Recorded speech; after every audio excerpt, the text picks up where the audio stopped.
consistency. The great thing is that Michael has been at the helm from the very beginning, and celebrating the 50th anniversary with the founder was quite a moment.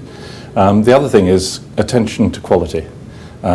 Throughout everything we do, we've always done things to the very best standards we possibly can, and I think that pays off in the long run. And being a privately owned company, we can think about the long run. And from your company's perspectives, what are the sort of key benefits of being a PPA member? It's a very, very useful organisation, I have to say. I mean, there are many trade organisations, and I think PPA stands out as one that really, really does deliver.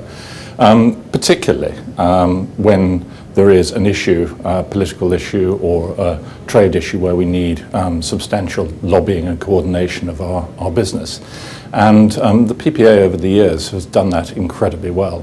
I think the zonal pricing issue with the Royal Mail earlier this year was a very, very good example of that. And all part of the PPA that they got the whole industry behind it. And while at one stage I think we thought we were quite, we were on the losing side, we managed to push through because we were so determined, and I think that shows.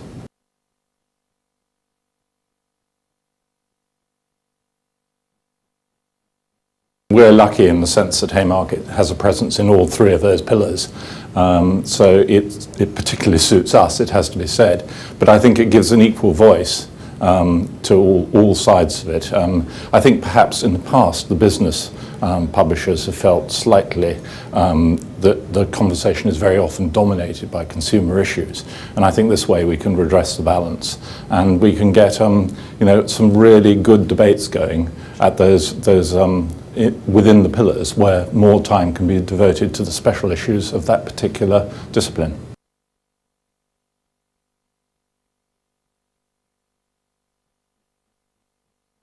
Internationalisation is clearly an issue, so more in Europe, but more international focus is undoubtedly the name of the game. I mean, some of our brands now are, led Cosmopolitan, but a lot of ours are now Autocar and F1 Racing are doing over 20 international editions. That's becoming a big issue for us. I think training. I think the training initiatives over the last few years have been very effective, and I think there's more there. And then lastly, obviously, the issues about online. We're not, the PPA doesn't represent pure play online players, but on the other hand, representing our interests online is going to be of huge importance to all of us over the next few years.